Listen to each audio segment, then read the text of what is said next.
Hello everyone, welcome watching today's Vivian Speaking, and today's our guest is Liron Man, and he's from Israel. And today our topic is how can our life be healthier and enjoyable.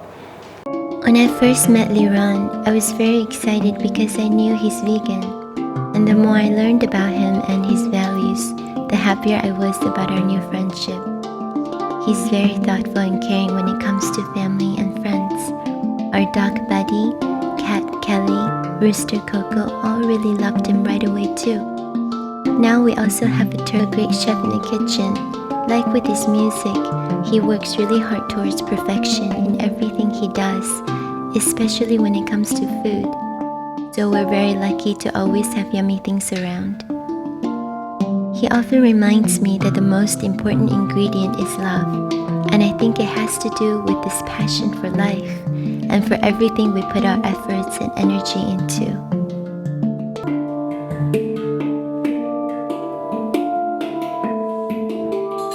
When is your first time get to know this instrument, and what was your feeling? So I was 19 years old, and I went to visit a friend of mine that was doing a sound check for a performance. He invited me to go see that show. And he told me I must see this instrument, something very special. So I drove over to see what's going on, and this guy was playing on the handpan. And from the first moment I heard it, it was beautiful sound, just like you say, like sound from heaven. And it really was kind of like washing the room with this beautiful sound. So my feeling was like I was very curious to try it, you know. So all the way until the show ended, I was just waiting for the moment I can try it. And after the show ended, I went up to the guy and asked him if he can let me try the instrument. And when I first tried it, I already had an immediate connection with this instrument. And when I first touched it, I had this feeling like this is something meant for me. Okay. Yeah, something I was looking for a long time, and then I had it in my hands, and I was really, happy to find something that really feels like mine. Okay.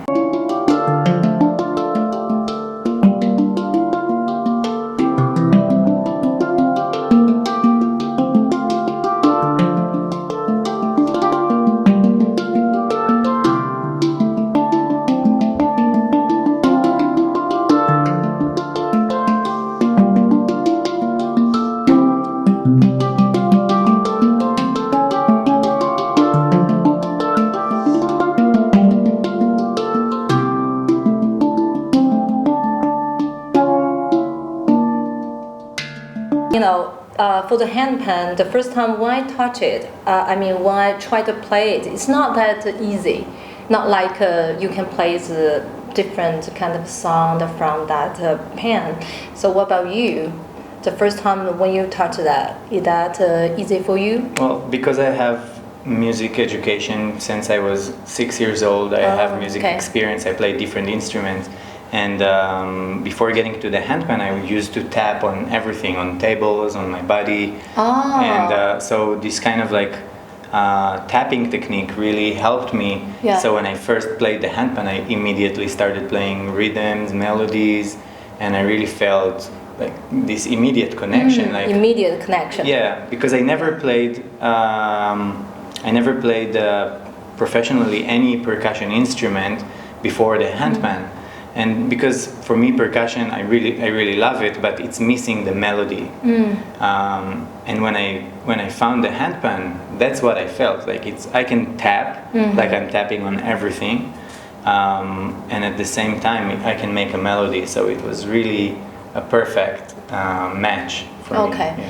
So the immediately feeling from back to when you were 19. So when you started to play the second one, the 2 together, 3 together, 4 together. Yeah. So when I bought my first one, I think by then I was maybe 20 or something like that. And when I bought my first one, I already knew that I'm going to get another one. I actually asked them if I can buy two, but at that time they only allowed each person to buy one because there were only 2 people making it, and they didn't have enough time to make enough instruments for all the people that wanted. So people had to wait 6 months, 1 year to get an instrument. So I already knew that I'm going to get another one. So 6 months after I bought my first one, I went back to Switzerland and bought another one. Okay, so you have already got the idea that you want to play 2 together. That's why you want to buy the second one, right? Yeah, definitely. Oh, okay. Actually, handpan is not a lonely instrument. I mean, sometimes I saw this instrument can cooperate with other instruments. Yeah. So, what do you think? Which instrument you think is the best kind of fit for each other? I don't think there is a best fit instrument for handpan, but there are many instruments that sound very good with the handpan. So in music you have a low range, which is like a bass, you know, like if you look at like a double bass or like some drums that have a very low sound, or the low keys of the piano. Yeah. And then you have the middle range, which is like guitar, also piano of course can play middle range.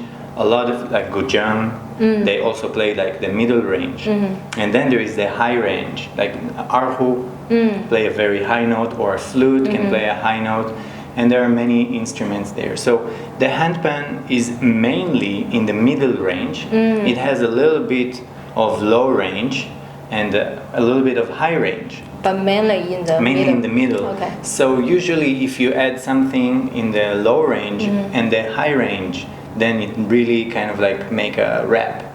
But the handpan still has a lot of low range notes and also some high range frequency. And but it's sometimes not as strong as the middle range. Okay, so it's, when I say it's mainly middle range, the low range and the high range, they exist, but it's not very dominant. Okay. Yeah.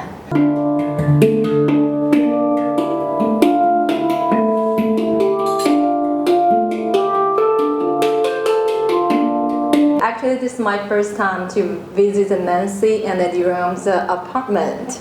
And congratulations for you both together, and congratulations for your marriage. Thank you Thank very you. much. You're welcome. Okay, and to be honest, it just surprised me why the first moment I entered in this room, everything just very simple. If I say this, small words, but it's not just a simple, right? Right, it's very minimalistic. I wanted the space to be very clear, with as little things as possible to worry about, and have an open space for the things I enjoy doing. Okay, there's no sofa here. One sofa chair. Oh, okay, yeah, and no television. No TV. No TV. No Okay. microwave. Yeah, no microwave. But we have a cat, a dog, and a turtle. Actually, this is a big family. Yeah. Right? We used to have a chicken also, Coco. Chicken. Yeah. Chicken's name is Coco. Coco. Wow, it's a 非常洋气的名字。 He really liked coconuts. Ah, okay.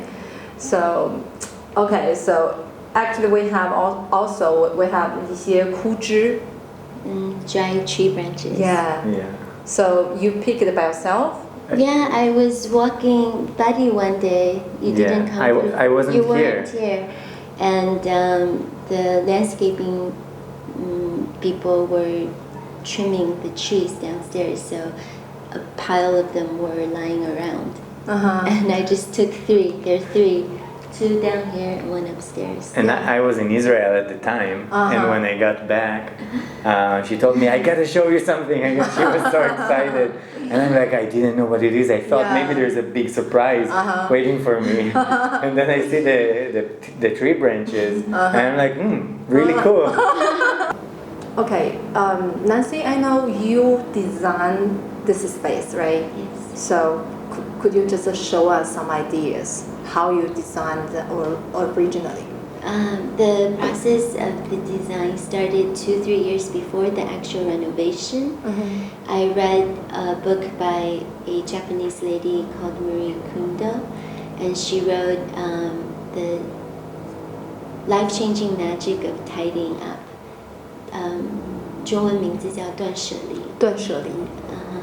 And after I read her book, it was really helpful in terms of thinking about my things, my material things, how to organize them, how to look at them, what to keep, what not to keep.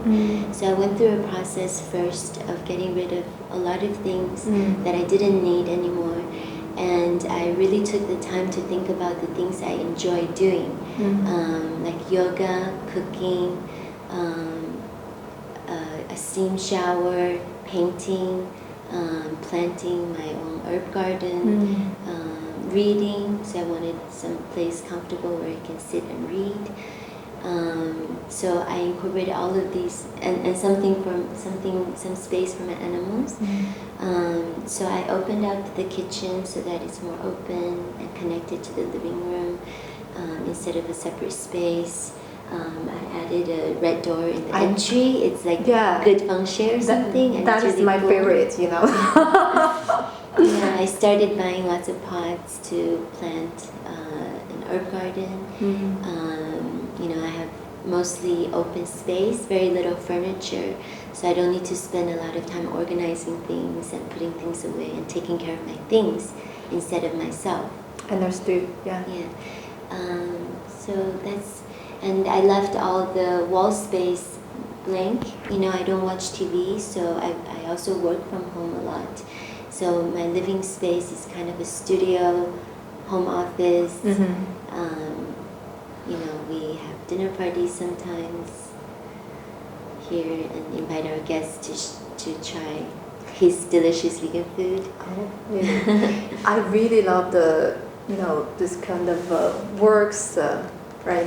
You hanging on the wall.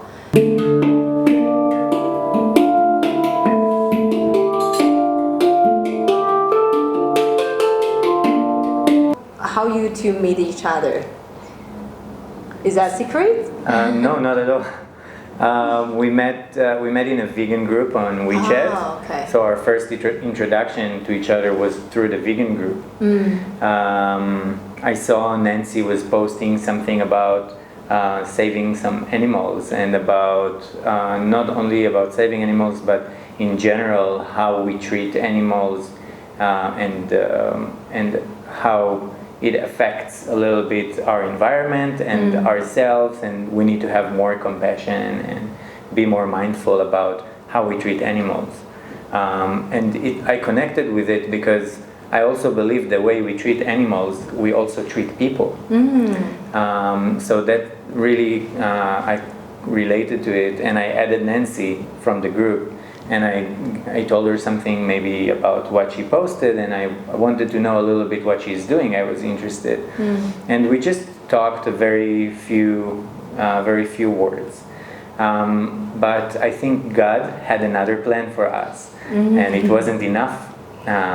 So one day I went out with a friend of mine. At that time I was not going out a lot, but sometimes. And that friend knew that I new to the city and I didn't have many friends here.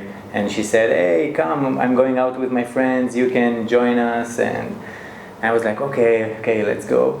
And that night Nancy was also there, and that was really rare because Nancy almost never goes out at night.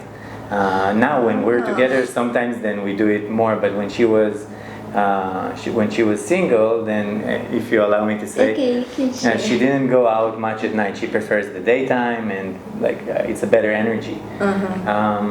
And that time, that day was a special night because a friend of Nancy, one moment, a friend of Nancy came to Beijing for only one night. and they decided to go out to the same place that I was going out, and that's how we met. I was outside with a friend talking, somebody that I just met that evening, a guy from Italy, and he was talking to Nancy. But me and Nancy, when we introduced each other, we realized that we actually know each other already from the vegan group, and we started talking, and we were really excited. And 3 days later, we had our first date. Wow! I just want to say, this kind of interview is a kind of an organic interview, right? Maybe sometimes, it's being interrupted by the cat, but I really, really love this kind of a feeling. Yeah. And okay, so you two met actually from the vegan group, right? So now you still doing this kind of lifestyle. Yeah, we are what you call VV.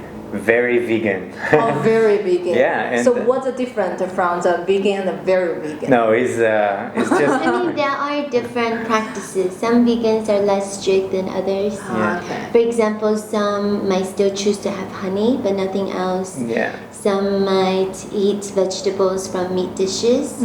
Some will not eat anything cooked with meat or even using the same pot as meat.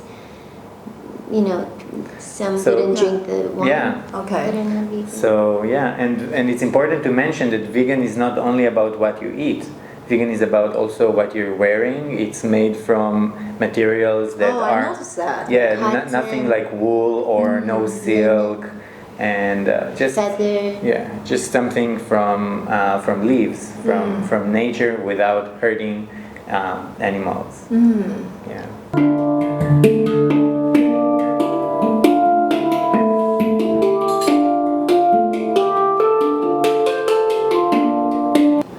Okay, so this is how we keep vegan or plant-based lifestyle.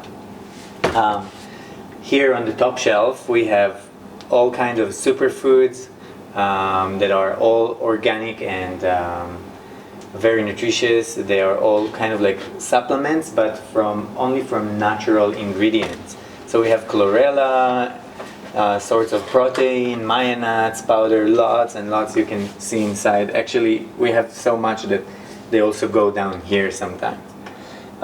Here we have some like nut butter that I make. You can see this is like cashew. I make a butter from a cashew, and we also we had almond, but we just finished it. This is pesto from basil that we grow in our own garden, and I made with also kind of like a vegan cheese inside. Miso? Yeah, we have miso down here that we brought from Japan, really healthy miso, so we use for some soup, some broth. This is actually like very famous in China. They eat this kind of like a sauce, like a spicy sauce, but many times it's like with meat. And this is a vegan version. It's like anti-liu vegan paste. And this is very important part. We have our vegetables. So here we have celery, coriander, some fruits. We have beetroots, carrots, all sorts of vegetables and Fresh whole foods. Plant-based whole foods. I noticed that you two have a very slim figure. Okay, so is that all because of a vegan? Anything else? Well, actually, I was always very thin, and I was actually thinner before I was vegan, but I think I was not absorbing my nutrients properly until I switched to vegan lifestyle and diet. But a little around the same time, I also started practicing Tao yoga. Tao yoga. Tao yoga. So Tao yoga, actually I practice yoga as well, but I heard Tao yoga before, but what exactly is Tao yoga? So I was practicing Indian yoga since I was 18 because of a car accident I was in the US. And since then, I had like 7 more car accidents. I was rear-ended and hit from the side 4 times in the US and 4 times in Beijing. So I had a lot of problems with my spine from the whiplashes. And Indian yoga was really helpful, but I always did something else. So in the US, I did physical therapy. Back in China, I got a lot of massages and almost every other day. So even though Indian yoga helped me, it didn't solve the problem completely for me. I still needed outside help. When I came across Tao yoga, and the first time I practiced, it really felt like a massage and healing from inside out. You mean massage, kind of massage by Like yourself, the feeling, right? yeah, the feeling is like everything inside me is open, my spine, my joints, my meridians, everything just felt much better than any massage could give me. It's relaxing and nice, but it doesn't go so deep. So Tao yoga is actually a healing practice, a longevity and healing practice. Have you guys noticed that my voice become gentle and gentle after this 45 minutes, because everything is so harmony, and especially the topic. I love it very much. And thanks for inviting me here. Thank you so much. Very well. Okay, so I think this is today's Vivian Speaking. I will see you next time. Bye-bye. Bye bye. Bye.